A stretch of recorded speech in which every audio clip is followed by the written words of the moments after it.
Hey everyone, welcome back. This is Chris Lopez again, and we are doing the fourth webinar in our 9-part series on ADUs. And today we're talking about financing and appraisals, which is a very important thing in investing in general, but probably even more important when it comes down to ADUs because appraisals are tricky, financing is tricky. And so we got a couple of special guests in here today to talk to us about it. Now, if you're catching up on these recordings and you're not sure when the next ones are or some previous ones, go to www.denverinvestmentrealestate.com/ADU. And that page will have all the links to future ones, recordings, and future things we do as well. All right. So I've got Jeff Baker back with me today from ADU for You. So welcome back, Jeff. Thanks for having me again.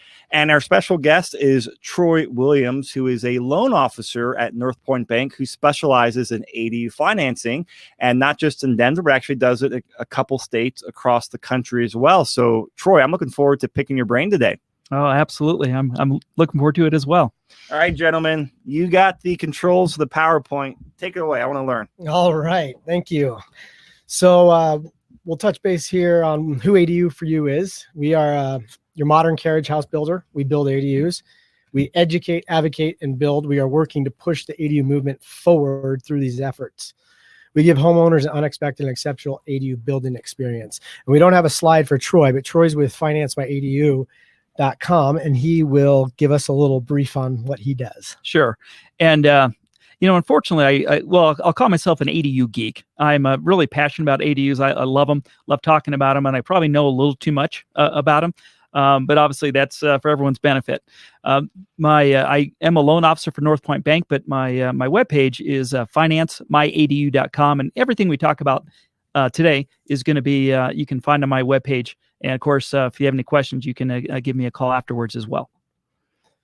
Excellent. Well, thank you so much. So we'll dive right in. We'll talk about how this is an investment opportunity first, and how you can think long-term of these. We touched a bit on the last one, thinking about the future due to flexibility and whatnot, but think long-term how you're going to use this, how this can be an investment. This can really be a wealth builder for homeowners.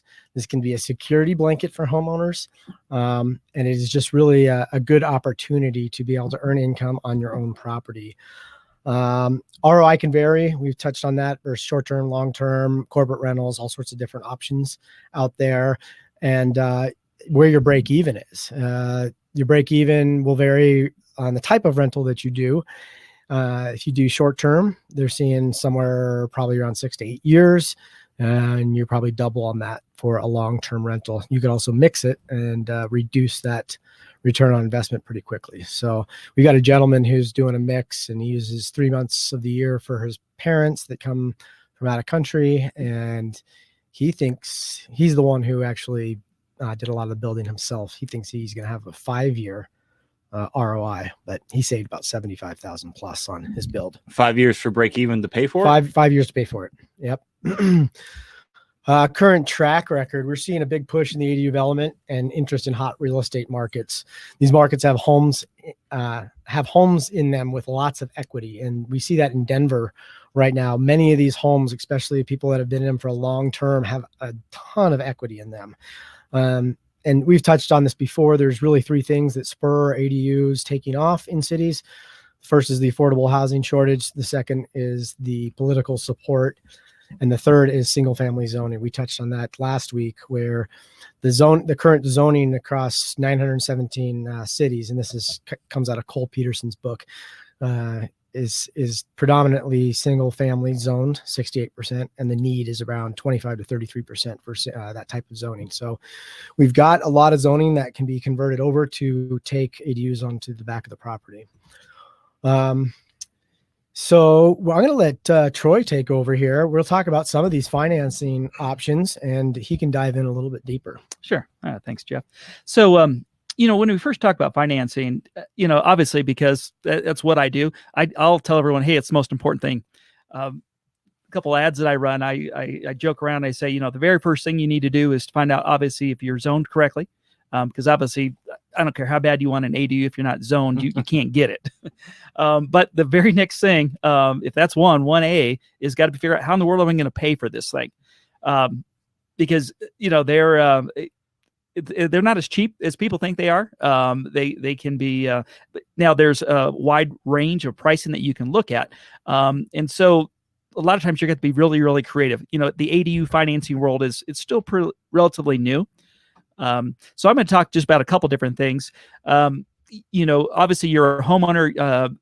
We'll have some of our borrowers. They'll look at taking a HELOC out, home equity line of credit, and that's basically just capping into your the equity that you already have built into your house.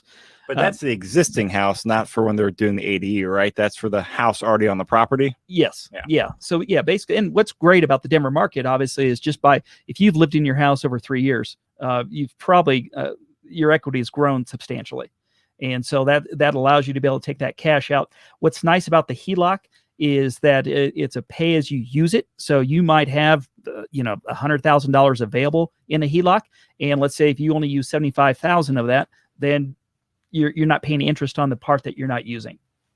The downside to a HELOC is that it's a variable rate, and for an example, typical HELOCs last year they had 4 adjustments in the rate.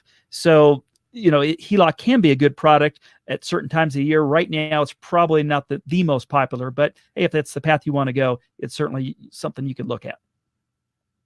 The next one, obviously, is the builder's favorite is just cash or savings.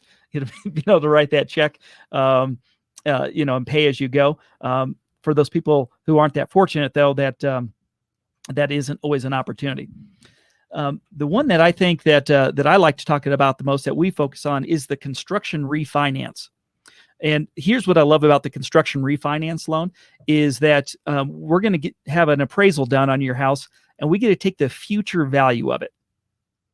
And so you take whatever you currently pay or whatever it's currently worth, and then we're going to tack on whatever whether we look at adding square footage or the potential rental income. One of the very first ADUs that I did, the borrower they bought their home for about $600,000 in the Highlands, and within a year we started looking at this construction loan. And when we submitted the plans, we basically, it was a carriage house, so it had a garage on the bottom and a 600 square foot apartment on top. The appraiser came in and said by adding that, their new value was $925,000. Wow. Yeah. I couldn't believe it when I saw that. And that's like I said, it's my first one. That's what got me jazzed about this. Now they've all gone that smooth going forward after the first one, right? Well, yeah. Yeah. Oh, they just keep on getting better and better. Yeah. But so I want to ask you, so when they do a construction refinance, so I've got to use simple numbers, let's just say I got a house that's worth $500,000. Mm-hmm. I've got a note that's $250,000 on there. Mm-hmm. You come in, we do a construction, figure out how much the house will be worth after ADU is built. Budget, yeah. Yeah. Let's say it jumps up to $750,000. Mm-hmm. What's that financing look like? Because I'm assuming my traditional 30-year mortgage stays on top of there. The construction is just a second position, or how does that work? Excellent question. And actually, no, in this particular loan, it's a refi. So we're going to refi your whole loan. Okay. All right. And like I said, so we're going to pay off your current existing mortgage. And with this, it's a 2-step process. So the way it works is that it's the construction loan's a 12-month period. During that time, you're going to pay interest only on the loan. And what this allows us to do is allows your builder to be able to do construction draws. So they complete a portion of the project. They submit for payment. Yeah. We go out and we inspect it. And then and by the end of the week, we're cutting your builder a check for what they completed so far. So during that 12 months, it's a true construction loan, interest only, yep. Right? Mm-hmm. And at the end of the 12 months around the project, is that when you guys kind of basically refinance in the conventional? Exactly. So then what happens? So then once the construction period is complete, you get a CO, which is certificate of occupancy. And then we convert our loan automatically into a 29-year mortgage for you. Okay. Interesting. And that'll just be like traditional, conventional Fannie Mae? It's going to be a conventional loan. Yep. Okay. Absolutely. And, something we kind of really we kind of blew by a little bit, but let me back up on the construction piece. The critical piece in that construction loan is the builder. And the reason I say that is because we have to approve the builder before we do a construction loan. Oh, so that's part of the loan application process. Exactly. And so I've got a network of builders that I work with, because here's what happens. A lot of times when I talk to someone about an ADU, they're like, oh man, I got an uncle, lives in the basement and he'll build this ADU for me, but I get to pay him in beer. And I'm like, well, that's great, but I can't do a loan on that. Can't float that by your underwriters? Nope. I've tried. I even brought in the beer, and the underwriter said no. So anyone that when we do a construction, obviously it's a regular loan, but that's the one part. The part two is getting the builder approved, and it's really simple. And we really do it to protect our borrower, because what we don't want is them to get a builder. They write a big check, and then the builder's gone. Yeah. Or if they can't complete the project, then they're going to have a hard time refinancing into anything, because they'll be right. So without you having to go into like a ton of disclosures, just kind of, I want a basis here for me. So, we're at like, right around 4% interest rates for owner occupied stuff right now. What's kind of the typical going rate for a construction loan refinance? Just interest rates, points, things like that. Exactly. So with a typical, and because it's a refi, we're going to reduce the amount of cash you're going to need out of pocket versus a traditional. Let's say if you just did a construction purchase, a lot of times you're going to have to pay like 10%. Okay. So many times, especially if you're in a good equity position, you're able to roll a lot of the closing costs into the price of loan. But the big question, obviously, everyone wants to hear is what's the rate? Yeah. So our rates are going to vary, obviously, on your equity position, your loan to value, and your credit. But we're seeing anywhere from 4.5% to 5.5%. Oh, that was lower than I was expecting. Exactly. Okay. And with this one, like for anyone who's done a loan before, there's the regular, just the regular price of a loan. And if you get over, like 600,000, you're looking at a jumbo loan. This loan can go up to $1 million. For just the construction loan or the whole refinance? It's the whole refi. So it'd be the paying off your current loan and then the cost of the construction can go up to $1 million. And not be jumbo? Exactly. That's fantastic, because I was actually running into that situation. Yeah. I'm curious, like, without doing total sideways turn, how is that even possible? What's the 30 second? It's a portfolio product. Okay. It's a loan that's exclusive to my bank. Okay. And that's why I get so excited about this, because the products that my bank is able to offer, they're not out there. And you'll do a portfolio product that's $1 million, 29-year fixed? 29-year. 29-year fixed. That is an ARM. Okay. That is an adjustable rate. So a 5-year, 7-year amort. Okay. Yeah. In most cases, I look at putting my customers in a 7-1 ARM. So 7-1. So the rate's fixed for 7 years. Wow, that's so cool. Yeah. Okay. I'm gonna stop asking questions because we won't finish this webinar then. But like I love these nuances of financing because they're so important. Yeah, absolutely. And then just to get back to that, the builder, the approved builder, all they need to do to be an approved builder is they need to be licensed and insured. And then we do check references. We want to make sure that they've got some happy customers out there. And we also, we're going to ask them to provide some of their subcontractors to make sure we want to check in, make sure they're paying their subcontractors. So when you check for references and stuff, because I mean, Jeff has told me a lot about this, is just, very few builders and GCs are familiar with the ADU process. Do you require them to have like ADU experience or just to be an established builder? Well, we would love for them to have ADU experience because I think that's going to really speed up the project. But generally, just an experienced builder, we can do this with. Very cool. Okay. Yep. Now, the tricky part about the construction loan is because it's a complete refi, we do have to, we need comparables, some comps. So you have to be living in an area, and Denver is a great market for that because there are existing homes with ADUs that we're able to get your comps with. But if you live in a city, like for an example, Castle Rock, last year, they just made it legal. They can have ADUs. So there's nothing down there then. Exactly. But there's not a single ADU comparable that we can do, that we could compare to in order to come up with a correct appraisal. Yeah. All right. So if that's the case, if we can't find a comparable, then what we're going to look at doing is a standalone second mortgage. Okay. Right? And the way that works is that we keep your first mortgage in place. And really, I like this loan because many people I talk to, I say, hey, how long have you been in your home? Oh, I got into it right after the big bust, right after the bubble, and I'm like in the low 3s on my interest rate. Well, I don't want to take you out of that 3% rate. And so the standalone second, what's nice about that is we're going to keep your first loan in place, and then we're going to go and we can do a standalone second for up to $250,000 by leveraging your equity in your home. But we're assuming they have good equity or equity rich. And then what's your total, generally speaking, like combined loan to value when you're looking at those two things? Yeah, so the loan to value needs to be 90%. Between the two loans? Yes. Okay. Yep, the two loans combined. And those rates, they're a little bit higher because it's a second mortgage. They were looking generally between 5.5% to 6.5% on those. Okay. Now, because it's basically a cash out refinance, we're going to write you a check for whatever the total is. So we don't need to approve the builder. We can do a combination. You can have, someone build it for you. If you're going to do some of the finishing on your own, it's the hybrid. So that loan actually, so that's a higher interest rate than construction refinance? Uh-huh. Huh. Not that I'm an expert in either one. I just thought it would have been the other way around. Yep. Interesting. Okay. Yeah. No, it's because it's a second mortgage. And, okay. Because with the construction, it's one. Construction's your first. Okay. Yep. Yeah. Okay. Yep. And what's also nice about that, because it is a second mortgage, the closing costs are significantly lower. We don't have to do a full appraisal. Many times we can do just a desktop appraisal. Matter of fact, we're going to close on a loan here next week, and we just, they just look it up. They look up the area, and they because the guy bought it like 4 years ago, he's already has enough equity to take out. He's taken out $210,000 standalone second. Really? Mm-hmm. Okay. So what about for people that aren't equity rich? So in that particular case, then I would look at, see if we can do a construction loan for you. Okay. Yep.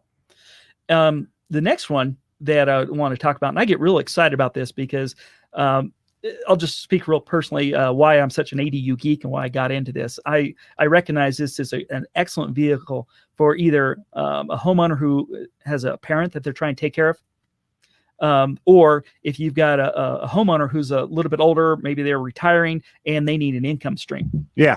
And so I just start exploring the reverse mortgage option on that. And so that would be so let me give you a perfect example of a customer we're working on a reverse mortgage for. So she's 70 years old. She's a homeowner. She bought her house in Inglewood, 2001. So obviously she's got a ton of equity, but she still has 12 years left on her loan. She doesn't have any extra income coming in. She just has her Social Security, and she has a old 401k. So I can't tack on a loan and make her payments any higher because she doesn't have her debt to income is out of whack.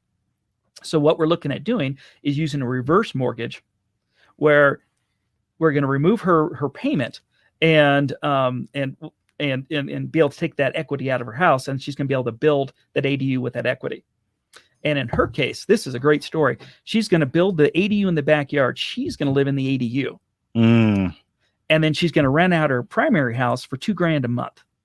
So what we're doing with this reverse mortgage for her is we're going to remove her, I think it's like $675 monthly mortgage that she's paying right now. We're going to eliminate that for her, and she's going to pick up $2,000 in rental income. Wow. Yeah. Well, that's going to change your retirement. Exactly. Yeah. I mean, that goes from, grandma living on macaroni and cheese and ramen noodles to grandma be able to go on trips or, Christmas presents or whatever. I mean, it's life-changing for her. Yeah. So I want to backtrack 1 second. I realized we got moving too fast here when I asked you about the standalone construction loan. That's not the refinance. So the standalone is what are the basic terms and requirements of that? Sure. So a standalone, and it's not necessarily a construction loan. It can be used for construction. Okay. It's a cash out product. So like a cash out refinance? Yep. Exactly. But what if I don't have enough equity in my house? What if I buy a new place and 6 months later from now I want to add an ADU? Well, in that particular case, that wouldn't be a loan that you would have to go with the construction loan. Okay. Yep. Now, and the construction loan we've been talking about so far, that's a conventional loan. There is another option we can look at. There's an FHA loan, which is a 203K loan. Yeah. And what's nice about that is because it's FHA, it's not as strict as far as the debt to income from the borrower. The credit scores can be a little bit lower. sorry, back up. So you can, I know the FHA 203K loan. So you're saying if I own an existing place. Yep. I'm living in my place in Curtis Park next to Jeff. And I'm like, Jeff, I love what you're doing here with your ADU. I want to do one too. I've had the place for, I don't know, 6 months a year. I can turn around and get an FHA 203K. Do a 203K. How the hell can you do that? Loan, because it's a renovation loan. And this ADU would be considered part of the renovation. Really? Yep. That is, I had no idea you could do that. It's so interesting. And that's where I'm starting to, as I'm talking to the realtors that I work with, I'm say, hey, if you have a house that's listed, it's already zoned for an ADU, like for example, Inglewood, Colorado, they just passed an ordinance that said, hey, January 7th, ADUs are legal in about 80% of the houses there. If I was a listing agent, I would absolutely market that's saying, hey, this house is eligible for an ADU, and we can do an FHA 203K loan to get you into the house and then build the ADU in the next 6 months. But that's so I can only get that loan on the purchase side right now if I currently live there? Purchase 203K and a refinance 203K. Okay, I did not know that. Yeah. Okay. And I'm curious, have you seen, and I'm sorry I'm taking this as a total left turn here, because I have people all the time asking about FHA 2 or 3K loans. We just never do them anymore because the market just moves too fast. And they also have a longer closing time. You got to get some GCs to play ball and fill out paperwork. And we have a really hard time getting all that to line up and be competitive. Yep. Are you actually seeing some FHA 2 or 3K loans on the purchase side? Well, we just started offering this.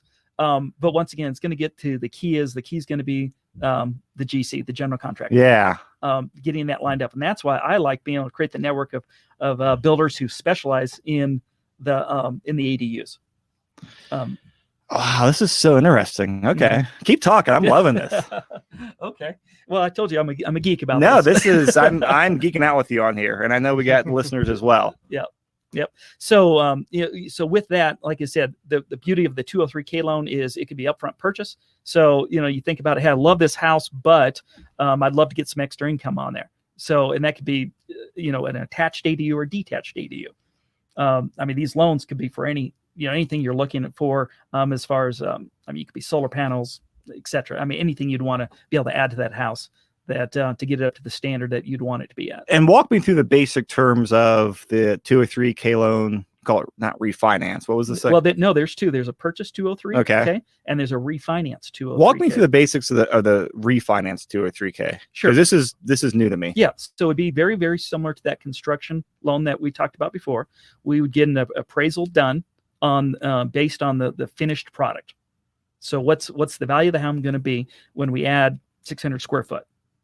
And from that, then we would just very similar to the, we get the builder approved, and then it's a draw process. So you get into the loan. Now, the big difference on that is you're going to make your regular house payment on the 203K. And then as they start doing draws on the 203K, then you got to start making payments on that. Okay. Now, what happens, let's just say my house, for example. So I bought my primary a year and a half ago now, conventional loan. I have rental property, so I have more than one property in my name titled to me. Can I still do the FHA 2 or 3K refinance? So the FHA is going to be, it's going to be for your primary residence. And that's why we're able to do that, because it's still your primary. And then we're going to add your rental unit on the back end. So I would basically be getting out of my conventional loan and refinancing into the FHA. Yeah. Now, for your situation, I wouldn't recommend that you would go with the 203K. And here's why: is your conventional loan, you may or may not have mortgage insurance. Yeah, I don't. So FHA, you're going to have mortgage insurance. Yeah. So you're going to have to wait. You just got to weigh out your option. Hey, I'm going to pick up mortgage insurance, but what's going to be my rental income on this ADU that I'm doing? Oh, I'm so fascinated by this product. Okay. And the other thing we talked about, obviously, we talk about, the rental income, and I'll just kind of get back to the piece why I get so excited about ADUs is, if you've got a parent or you've got a grandparent that you've got to figure out what their housing situation looks like. And that's personally why I started, looking at ADUs, because, assisted living can be $3,000 or $4,000 a month. And so if you build an ADU, your mortgage might go up, $1,000 to $1,500 a month, but you're not spending $3,000 or $4,000 a month on assisted living. Yeah. So if you look at that cash flow, that's a no-brainer for me. Okay, so what other loan options do you have up your sleeve over here, Troy? Well, as far as what customers I've worked with, that that kind of goes through what I'm able to offer. But we'll just talk about other ways that people are paying for it. Obviously, you might be able to get a non-secured loan. There are different vendors you might be able to find out there. We also a six-figure non-secured. They're tough to find. They're okay. real. I mean, you're going to have to be a pristine credit to be able to get there. They're going to be hard to find, and your interest rate's going to be aggressive. Double-digit aggressive? It might be. Wow. I've never looked into them myself, but I've heard about people doing it. Or the other thing, if it's like, let's say maybe a self-build and you can keep the cost down, I've heard of people using credit cards, maxing out get $4,000, $25,000 credit limits. And look at doing it that way. Especially if you get a couple 0% APRs for 18 months. Yeah. Like I said, if you're gonna anticipate some excellent revenue from rental, then it might be a way to go. Jeff talked about earlier where one of his customers that he works with a lot, he built the ADU for his parents because they come from England once a year and they stay for 3 months. Right? He didn't want him in his basement, wanted him to put him out in the backyard. So he built this ADU. Well, he built it. They lived in it last year for the 3 months, and then they went back to England. And then he goes, "Well, what the heck? Let me throw this on Airbnb." And he's renting that between $100 and $150 a night. He's averaging about $25 or 25 nights a month. Wow, that's really high occupancy. Yes. He said he was totally surprised. He's at the point his parents are coming from England this year. He can't afford to let him stay in the ADU. You get a hotel for him instead? He probably stay in the house for a couple weeks. Really? Yeah. So, if you're looking at income like that, then maybe it does make sense to, take a risk on a higher interest loan and that same guy we had talked about earlier, he thinks he's going to pay this off in 5 years. And what part of town is this, or what neighborhood? Arvada. It's on Arvada. Okay. Mm-hmm. So it's not even is it near really close to Old Town? I'm just really surprised at those. Okay. It is. It is in our June meetup on the 11th. We're going to be touring that ADU. Oh, cool. Okay. Cool. Mm-hmm. Yeah, I've not seen the ADU, but I've seen the pictures. It looks fantastic. Yeah. He did a really, really good job with that. It's very, very custom. Yeah, really, really cool. There's actually a few pictures on the Your ADU website. I think we had a couple of those in the earlier presentation. Yeah. That was like that ranch style one. Yeah, the ranch style one. Yeah. Mm-hmm. That looked good from it. And that's what I love about these. They give you so much flexibility of how you want it to look. Yeah. And really that also kind of dictates on the price. And I know you guys talked about price, but it all depends on your personal style. Is this a rental and you're going to have, construction quality finishes, or if you're putting mom in it, you're going to have some pretty expensive backsplashes and window treatments and mm-hmm. That's great. And you have all kinds of options. You have anything else to add about financing? I think, like I said, everything I've talked about, you can find on my website at financemyadu.com. That's a wonderful domain name, by the way. I like that. Also a Facebook page as well. So I'll put all the links in the show notes for everyone out here. I know we throw a lot of numbers and websites. Everything's on the website. So appraisals. Yeah, and that was great. That was awesome. Talk about financing. And before we get into our list here on the PowerPoint, I wanted to talk about that appraisal you just talked about in the Highlands. Mm-hmm. So they bought for 600. Yep, 660. 660. Yep. And how long before they built an ADU? Well, so they're in the building process right now. Okay. They it took them a while. They're in Denver. They're in the Highlands, and so they were in the house for 1 year. Living in it, and then they found they got a couple bids on it, and I don't want to give it a whole lot, but I think they got it for less than $200,000 as far as the project. And like I said, the biggest reason why the appraisal came in so high is, one, we added a 2-car garage plus 650 square foot as far as rental income. So because the main units or the main house is their primary, mm-hmm. and so they're able to combine the appraisal, like the value of the house, plus doing some like income approach base and kind of merge the two. Yeah. So when you get an appraisal, and it's not an exact science. Yeah. I wish it was A, B, C, and then we get the appraisal. It really depends on the appraiser on how they want to look at it. Oh, I've learned that lesson. Yeah. Well, yeah, that's the same way in any transaction you look at doing it. So one way they look at it, that I've talked to them, is they say, hey, we're just going to treat it as, hey, we're adding square footage to your house. So you had 2,000 before. Now you're going to have $2,600 or 2,600 square foot. What's the going rate for that in your area? Comparable homes. Just like on a price per square foot for the value, not rental though. Exactly. Okay. Yeah. And in this case, they said, okay, we're adding square footage and we're adding a 2-car garage to that. So that's why that went up. The other way that you can look at it, you can look at the income based. You could say, okay, hey, what is an apartment at 1 bedroom, 2 bath, or 2 bedroom, 1 bath, kitchen and all that, 650 square foot. What does that rent for in this area? Well, totally random question for you. I know how appraisals do long-term rental income. Do appraisals, can they do short-term rental? No, okay. Right now they're not doing short-term. It's all long-term. Okay. Yeah, because the short-term is just not guaranteed. Oh yeah. Yeah. I never thought about that before, but I just popped in my mind obviously as we're talking about this. Yeah. Okay. And then one thing we've been playing around, and they did look at, and we ran the numbers. We went with the appraisal where we added square foot, because what they also did, they said, okay, what if, just like with my the one customer I'm working with in Inglewood, what if they live in the ADU and they rent out their home? What would that rent for? And now that particular, when they took that approach, I think that came in about $880 if they were going to rent their house at that square footage. Wow. Okay. Yeah. I mean, that's the benefits of living in this hot market. Yes. Yeah. When when our equity is just growing just tremendously, and then we're going to do a major modification that's going to increase it. We're in a great situation. And that's why you look at the cities, because we had talked about, we're doing this in several cities. We're trying to do this, but the cities that are, have these hot markets, that's why these ADUs are so attractive for them. This is so interesting. Okay. So, and I'm assuming if you order an appraisal for, a loan you're doing, and I know how, you guys, independent appraisers come out.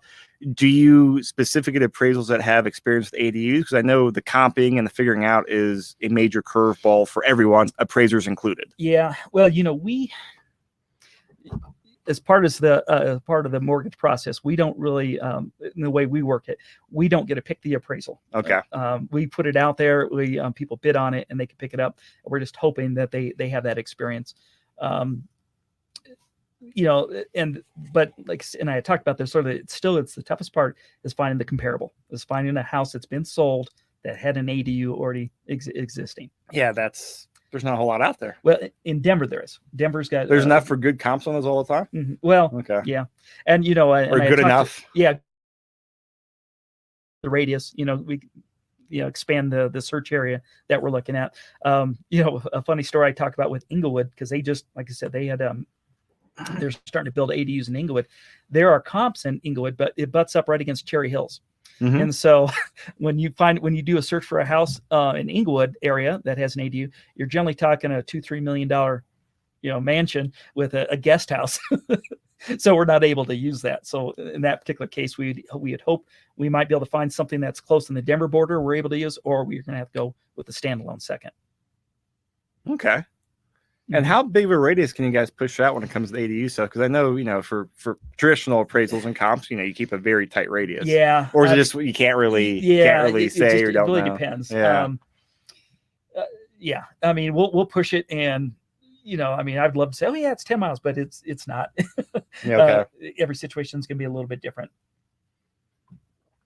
Yeah, just depends on what city we're talking about. Okay. So that's really interesting. Another appraiser that I spoke to kind of has the other side of the coin. So it really is kind of depends on who you're going to get. This gentleman I spoke to, Warren Boyzot, I believe I'm pronouncing his name correctly. He's been doing ADUs for a long time as an appraiser since like the 80s, even though that wasn't really a popular thing and nobody really knew what they were. But he is interesting. So your appraiser takes in and adds it into the gross living area, where he says you can never do that. Mm-hmm. So you see, so this is where we're getting the differences and so you may get shot down if you have that guy go in, and if your guy goes in and or the guy that you spoke of that did the other one. So So he says an ADU should be included in the gross living area of the primary residence. So if you have a 1,500 square foot house and you build a 250 square foot ADU, it's not a 1,750 square foot house. But this other guy says exactly the opposite. So that's another part of the advocacy that we're working on to really try to get this education out there. And obviously, as more of these get built, and resold, we'll have better comps. And there's some areas of the city like Curtis Park, which have tons of ADUs, so it's a little bit easier to comp some of these. And another thing, so, and it's not necessarily, this is the interesting part that I found that he said you can't count it like that the appraisal will be wrong if you're doing that square footage, but it doesn't mean that it's necessarily going to be overpriced. He's like, it could be the other way, where you're just adding 250 square feet onto the house, but really the ADU has rental income and there could be a higher value for it looking at it individually. So that's not always the case, that combining it is the way to go, or that's going to necessarily give you the best value in it. So they may equal the cost. They may not. Right now, you're probably not going to, if you put $200,000 in, you don't get $200,000 of value added. Okay. Now, where are you seeing that percent? Is it higher than 50%? It depends on the area, on what town you're talking about. We're really limited here in Colorado as far as what cities, have ADUs that allow them, and then the zoning. So obviously you're going to see a much different result in, let's say, Denver. Because these are some pretty exclusive areas that they're allowing ADUs in the Denver area versus, let's say, in Arvada or Inglewood or Lakewood or Golden. Completely different housing situation. Yeah. Well, what type of value percentages are you seeing? Is kind of going back to what? Well, the tough part about that is I just don't know who sell. If they go and they build an ADU, they jump through all these hoops, they're not selling their house right away. That's true. Yeah. Yeah. So it's so hard to say. Yeah. I mean, you might, another approach we did, now it didn't work, but we looked at what the duplexes would look like. But that got shot down as well. So, we're always trying. And I would say, if you're in a situation where you're like, hey, it's going to make, because I don't have the equity built up, because I've only been in this house for a year or so, where I don't have enough to cover, it would probably make sense to go out and pay for an appraisal before the process even starts. You probably get one for $500-$600, or you might be able to find even a better deal.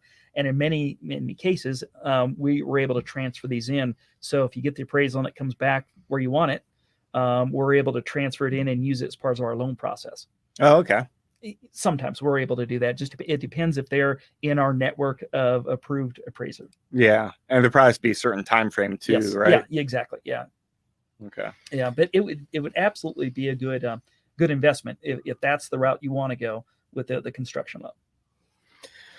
And to touch on what we've said before, this is a long-term thing. And Troy just mentioned that if you're thinking, okay, well, things are going to get better as more of these are built, and as zoning laws change, and as our advocacy work gets more educated appraisers and loan officers, et cetera, through the industry, this will all get better. So this isn't like your flip where you're like, okay, let's build it and then sell it real quick, because you may not get the value in there. But if you hold it, you're going to get the rental value. That's huge. Yeah. So let's say you get 50%.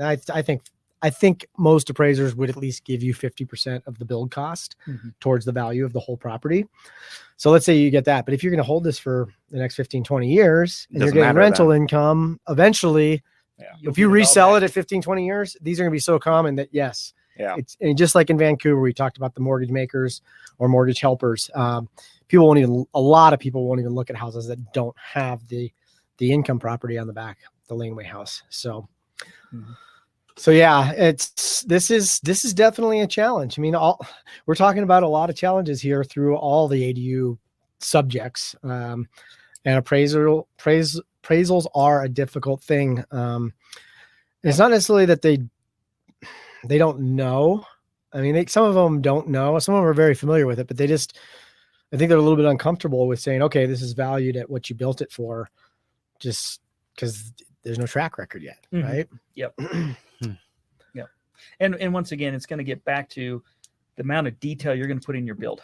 If you're putting a lot of high-end cabinets, backsplashes, tile and whatnot, you're up front, you're probably not going to get that back right away, but you're going to feel really good about it. You're going to, especially if you're putting a family member in it, that's what you want to put mom in, right? Something that looks good, that looks just as the high quality as the house that they're moving out of to come live with you. Yeah. Now, if it's a rental property that you want to, now, obviously if it's an Airbnb, you probably want to spend a little bit more to make it look really good, get that good first impression. But if it's just a long-term rental, I think that's going to really determine your budget and determine, how much you're putting into it to when you're looking at your ROI. Yeah, those are all good points. So, and if you go a little bit higher, you might get a little bit higher rent. So, I mean, it's a lot of math problems to try to work through and see what's the best way from financing to your finishing costs, your ROI. But once again, super flexible. There's like 15 different options of what you can do with this. So if you start down one path and it's not working, you can change to another path. I don't see these not having any value. There's ways you can make it work, and it just creates so much value for the homeowner. It might not be a dollar value. It might be a lifestyle value. It might be a family value. It might be getting to spend, the last 15 years with your parents close by. It might be grandma getting to spend the first 5 years with their grandkids. That value is way higher than dollars ever will be. So yeah, I talked to parents who've got kids getting right out of college, and like, Troy, I don't know how they're going to get into a house unless I co-sign, unless I give them a ton of money, which can dip into my savings. I don't know how they're going to get into the market. They're going to be renting forever because the market rents are crazy here in Denver. Yep. And so, they're looking just to give their kid a break. And, you think about the life cycle of an ADU where, hey, I build it. I've got my adult kids living in it to, so they get a reasonable rent, give them a chance to save up, pay down some of the student debt, build up their nest egg, advance in their career. So then they can get that launching point to get into their house. And then as a homeowner, like, wow, now I've got another opportunity. Do I have another family member, an aging parent, or do I want to start getting some rental income out of it?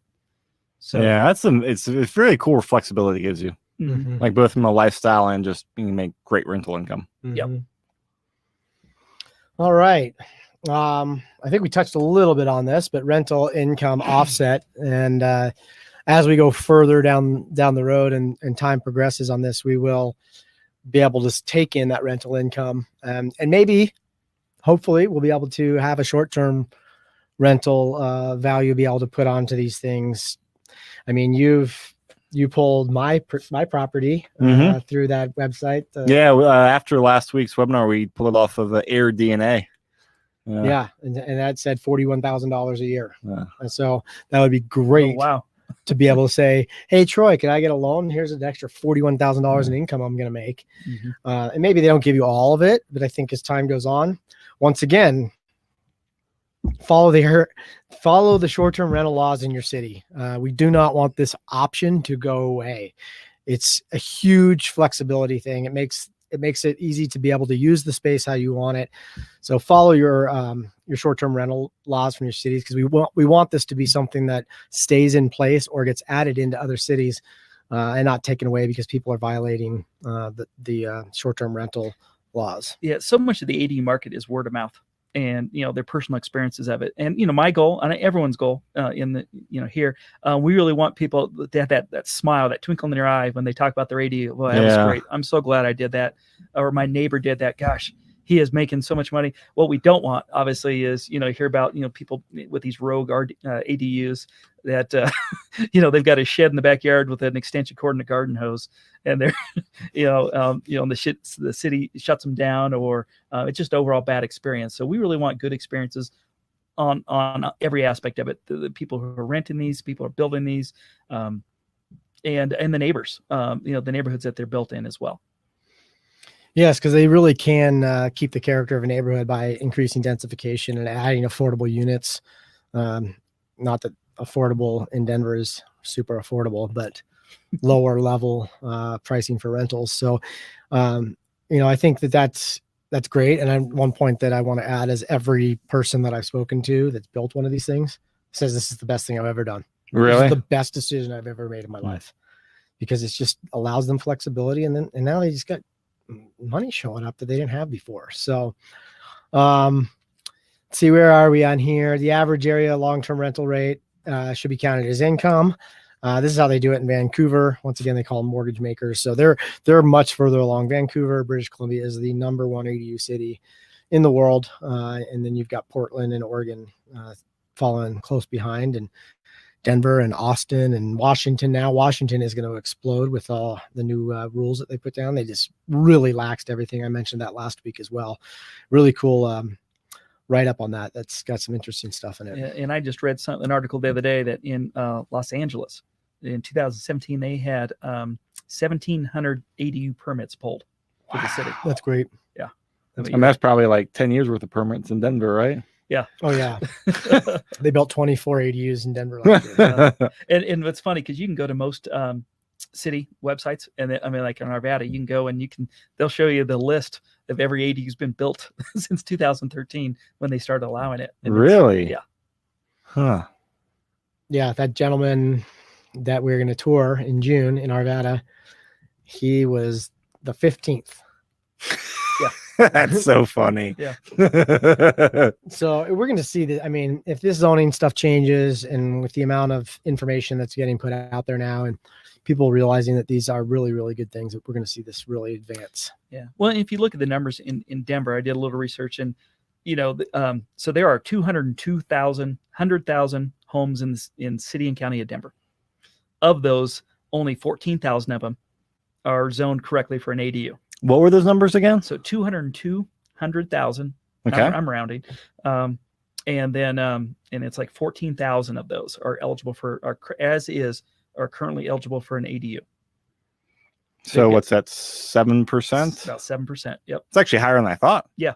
Well, but again, I'm basing off of no knowledge. And this is now you have to understand these are just a pure numbers thing. Yeah. Because a lot of times you can just go look at a backyard and say, there's no way I can put an ADU in here. There's not enough room, or it's a weird shape, or I've got some 150-year-old trees I'm not going to cut down. Just put an ADU there. So it's those are just the raw numbers on that. So if this new plan through Blueprint Denver gets adopted, Jeff, do you know how much it would increase zoning approximately? I mean, that's going to all come down to when they get into that discussion and individual cities as well. Okay. And neighborhoods. Yeah. So, there's certain neighborhoods that'll probably say absolutely not in my backyard. Yeah. Yeah. Or because Denver could come in and say, yep, a magic wand, every single house gets there. But a neighborhood could come in and say, yeah, but in this neighborhood, it's got to be 100 square foot, or just something, kind of weird rule that would make it, not practical to build an ADU. Yeah. Okay. Or 6 parking spots required or something, Or it has to be 100%. Yeah. I mean, they can do all kinds of things. That's why we need that community involvement that, when people talk about it, that they have a good idea of all the benefits they can be, because we just don't want these shut down. Yeah. We want it to grow. And a lot of the people that are against them don't really know what they're talking about. They're just like, they just no to everything, any construction, any new development, anything in their neighborhood. So, and what's been happening, it's a no, not right now. They just keep on kicking it down the road. We'll talk about that when we get a new mayor. We'll talk about that after the election's done. We'll talk about that after this tax bill passes. Whatever. They just keep on kicking it down. So it's not absolutely no. It's let's wait a little bit. Let's see how it goes.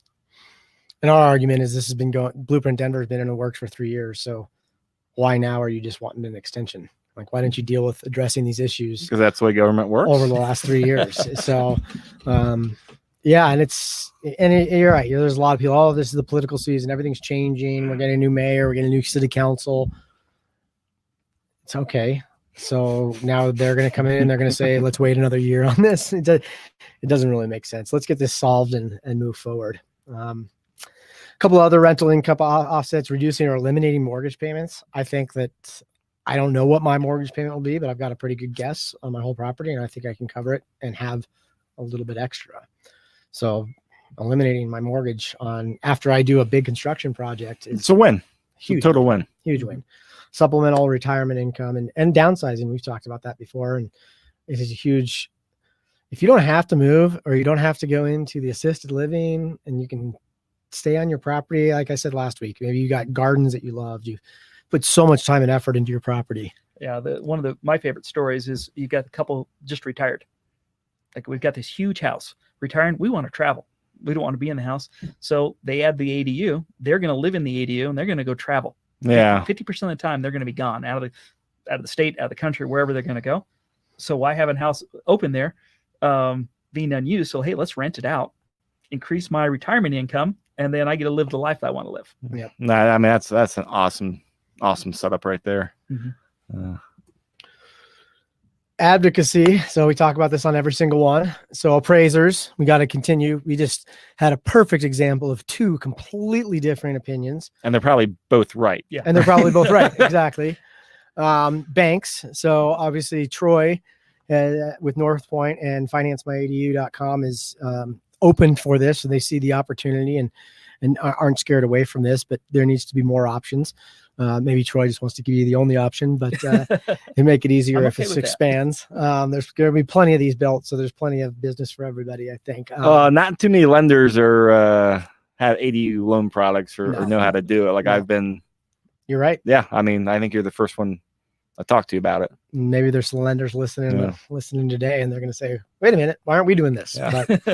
But, build more for comps. So, and if people will.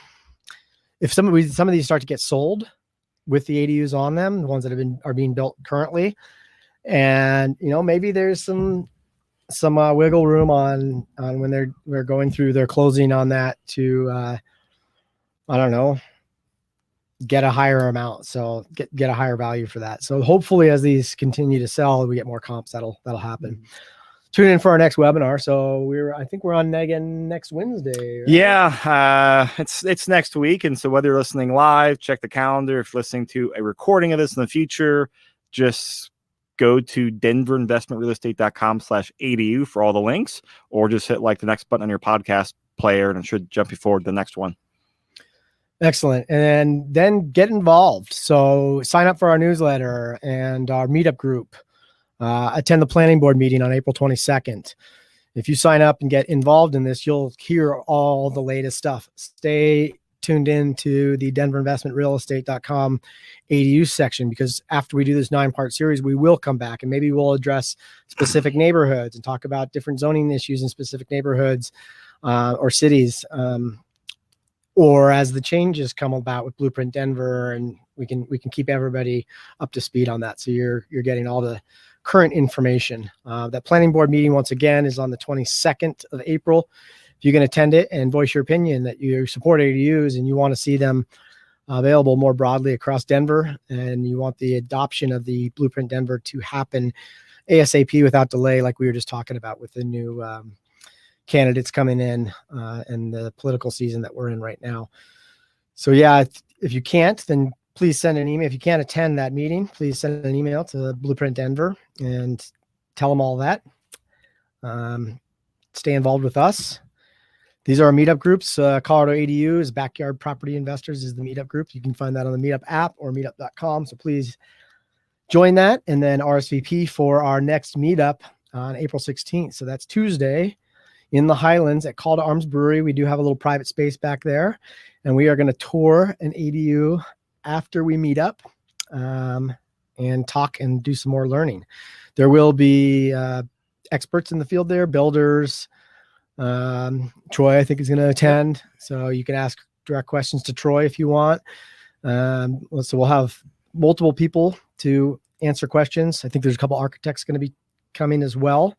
So lots of information that you can gather from joining that, and just continue to support. It'll help us with our numbers as we try and push this advocacy forward and talk to the city and say, listen, look at all these people that are involved and interested in changing the laws and making the zoning regulations easier to build these things. So thanks so much. Yeah, no, thank you guys. I really enjoyed this, like always. And of course, learn more about the ADUs at youradu.com. And Troy with North Point is financemyedu.com, right? Yep. Cool. All right, everyone. Thanks so much for checking out. Check the show notes and tune in to the future episodes. Have a great one. Thanks, guys.